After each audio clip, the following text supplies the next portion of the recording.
आदमी अपनी दूसरी पत्नी तथा 2 बच्चों राहुल और प्रीति के साथ रहता था। श्याम अपने बच्चों से बहुत प्यार करता था, लेकिन उनकी सौतेली माँ दोनों बच्चों से बेहद नफरत करती थी। वो हमेशा उन्हें घर से बाहर निकालने के लिए कोई ना कोई योजना बनाती रहती थी।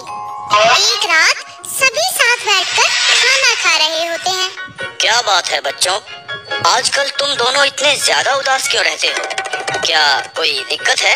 नहीं पापा, कोई दिक्कत नहीं है। मेरा पेट भर गया है, मैं सोने जा रहा हूँ।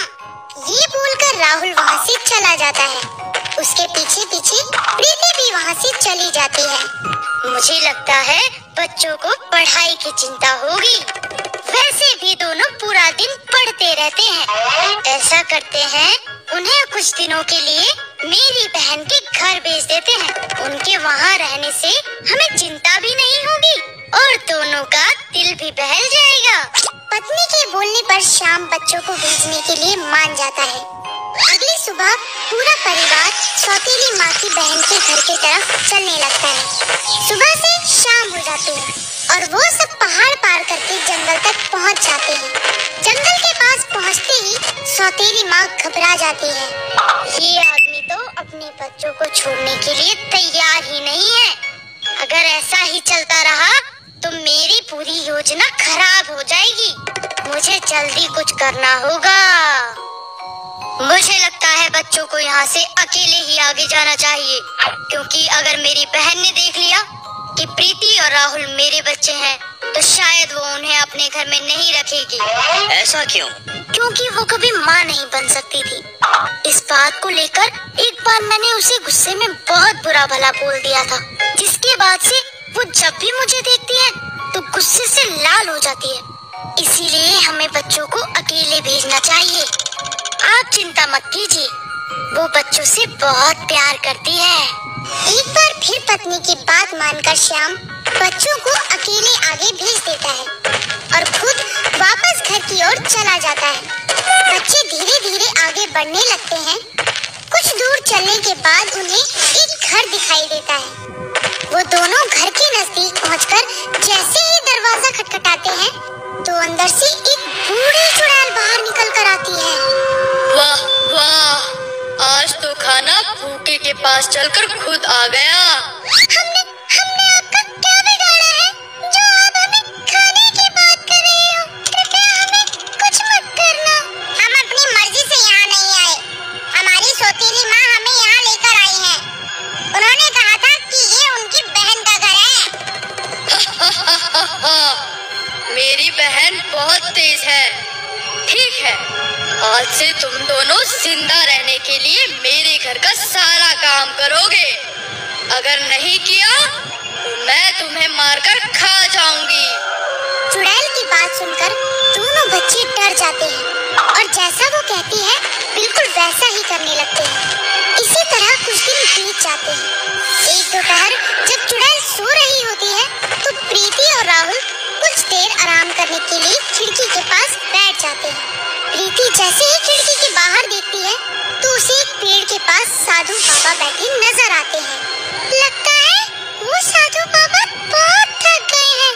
मैं उन्हें पानी लेकर आती हूँ। तुम जाओ, मैं चुड़ैल पर नजर रखता हूँ।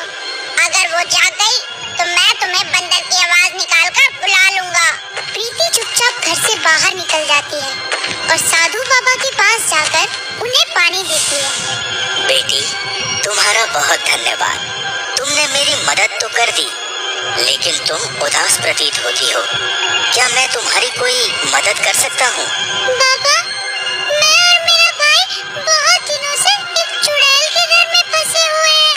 क्या आप हमें उससे बचाकर अपने साथ लेकर जा सकते हैं? बेटी, मैं तुम्हें अपने साथ तो नहीं लेकर जा सकता, पर मैं तुम्हें उससे बचने का एक रास्ता जरूर बता सकता हूँ। साधु बाबा अपनी आंखें बंद करके कुछ मंत्र पढ़ने लगते हैं, जिसके बाद उनके हाथ में एक डिब्बा आ जाता है। वो उस डिब्बे को प्रीति के हाथ में देते हुए बोलते हैं, ये डिब्बा अपने पास संभाल कर रखना। और रात होते ही चुड़ैल से बचते हुए चुपचाप घर से भाग जाना तथा तब तक भागते रहना जब तक तुम्हें यह न लगे कि तुम किसी सुरक्षित जगह पहुंच गई हो। इस बीच अगर तुम्हें लगे कि चुड़ैल तुम्हारे पीछे है या तुम चुड़ैल को अपने सामने देख लो तो बिना कोई देरी किए इस डिब्बे को खोल देना। ये बोलकर साधु बाबा वहाँ से चले जाते हैं और प्रीति घर वापस आकर राहुल को सारी बात बताती है, जिसके बाद वो दोनों रात होने का इंतजार करने लगते हैं। रात होते ही जैसे चुड़ैल सोने जाती है वैसे ही दोनों भाई बहन मौका देखकर वहाँ से भाग जाते हैं, लेकिन अंधेरे की वजह से उन्हें कुछ भी नहीं पता चलता और वो पूरी रात जंगल में यहाँ वहाँ भटकते रहते हैं। इसी तरह सुबह हो जाती है और रोशनी होने पर जैसे ही दोनों अपने आसपास देखते हैं तो वो पहाड़ी के पास होते हैं। हम पहाड़ी के पास पहुँच गए, बस इसे और पार करना है, फिर हम अपने गांव पहुँच जाएंगे। दोनों जैसे ही पहाड़ी पर चढ़ना शुरू करते हैं तभी चुड़ैल अपनी झाड़ू पर बैठकर उनके जाती है, परंतु इस बार वहाँ एक नहीं 2 चुड़ैल होती है, जिनमें से एक उनकी सौतेली माँ होती है। अपनी सौतेली माँ को इस रूप में देखकर वो दोनों हक्के बक्के रह जाते हैं। तभी प्रीति को डब्बे के बारे में याद आता है और वो उन चुड़ैलों से अपने और अपने भाई की जान बचाने के लिए बिना कोई देरी किए डिब्बे को खोल देती है। जैसे ही डिब्बा खुलता है तभी मौसम खराब हो जाता है और आंधी तूफान के साथ तेज बारिश होने लगती है।